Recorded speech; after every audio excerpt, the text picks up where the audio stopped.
Hi, my name is Derrick. I'm the campaign coordinator at Transit Alliance Miami, and I'm also a lifelong resident of West Perrine in unincorporated South Dade in County District 9. And what I want to do, I want to tell you about something that happened in 2002 that profoundly altered the course of my life, right?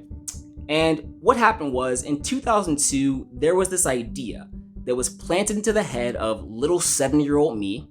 And what that idea was is that if I were to add an extra half penny to every single dollar I spent in Miami-Dade County, and I were to throw those pennies into a giant pool, the money in that pool would be used to extend the metro rail from Dadeland South down into my neighborhood of West Perrine and continue all the way to the southern tip of the county in Florida City.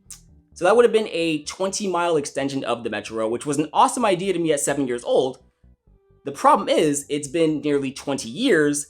That metro rail extension has not happened, but I am still throwing pennies into that pool. Now, here's where all this altered my life. In 2019, I was commuting to work on the highway, and I was stuck in traffic both on the way to and on the way back from work. I was very frustrated about that, and one day in my frustration, sitting in traffic, and I asked myself, hey, whatever happened to that metro rail extension? So I start looking for answers, and that eventually led to transit advocacy being what I do for a living. But while searching for answers, I find that in 2018, the Board of County Commissioners, they selected BRT, or Bus Rapid Transit, as the preferred alternative for South Dade's transit upgrade. Now, my initial reaction to that was at first confusion and then anger, because it kind of felt like this bait and switch, right? It was like, I was promised a train 20 years ago. I have been paying for a train for 20 years, and now 20 years down the line, I'm getting buses? It understandably sounds like a scam, but here's the thing. 20 years ago, when we were promised that train, we were lied to. And we are being continuously lied to every time a politician comes along and doubles down on the promise to fulfill something that was not feasible from the beginning. Now, what do I mean by that? It was not feasible from the beginning. Well, that's going to take a little bit of a history lesson, right? So in 2002, when Miami-Dade voters were deciding whether to pass the PTP, the People's Transportation Plan, the assumption among the voters was they would be voting for an actual plan. Problem, the PTP was not that. You see, what the PTP was essentially a Christmas wish list that came with an empty jar that was to be filled with half pennies. And the idea was we were going to work backwards as that jar of pennies filled up and buy things on that wish list one by one as we could afford them. That decision right there was, at best, completely reckless, and at worst, it was downright deceitful. So I say that because if you were to look at any large infrastructure projects, the funding framework and the implementation timeline is fully hashed out before the plan can be adopted for execution, because that is the definition of a plan. The PTP had none of that. So we were promised mass transit expansion throughout the entire county based on this unfounded assumption that a half-penny surtax, along with state and federal aid, would allow us to buy everything on this Christmas wish list as we went along. The problem with that is that this was sold to people as the People's Transportation Plan. So, 20 years down the line, when we have nothing to show for it, people are going to inevitably ask, what happened to the plan? There never was one. So flash forward to modern times, we get this 2.4-mile extension of the metro rail to the airport in 2012. Awesome, thank you very much. And then in 2016, the PTP is rebranded as a SMART plan. And it's at this point that we start actually using data and reason to decide what we can afford and what we can make happen in a reasonable amount of time.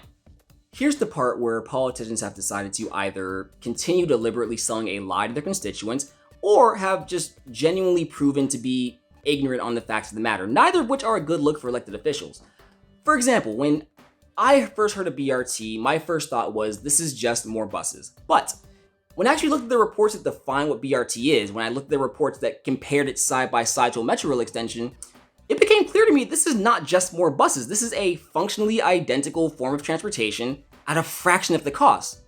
Also, I found out that BRT does not at all preclude a metro rail extension in the future. All it does is provide us the level of service that we need right now without us having to keep playing the waiting game I've been playing since I was in second grade. So when I see the BRT is fully funded with both state and federal funding, is feasible within the next 2 years compared to the 8 to 10 years a Metro Rail extension would take.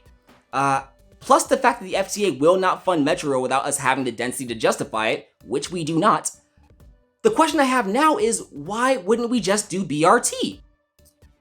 You know, when we think about the fact that these smart plan corridors have a history dating back to the 70s, and we examine why we fail to make much progress on them, a lot of times it's because we aren't making decisions based on data and practicality. No, we're making silly decisions based on politics, and politics get in the way of progress. You know, if the point of public transit is to move people, and if generally speaking, a transit rider's main concern is getting somewhere fast, reliably, and conveniently, there is not much justification for us to spend billions of extra dollars and take decades of additional time to do the exact same thing another mode can do at a fraction of the cost and a fraction of the time, especially when that mode can be upgraded to Metro Rail if and when feasible.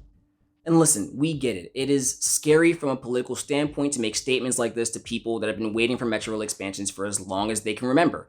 But it serves nobody to keep stringing people along and implying there's a feasible path to Metro Rail expansions that make more sense than BRT would right now. So, with all that being said, if you're a politician or a transit rider and you are stuck as rail as the only acceptable means of mass transportation in the South, I want you to ask yourself a question right quick. Would you rather wait 2 years or 10 years for mass transit expansion? Now, if you were to ask that 7-year-old who is now 25 and still throwing half pennies into this pool, he would probably say 2.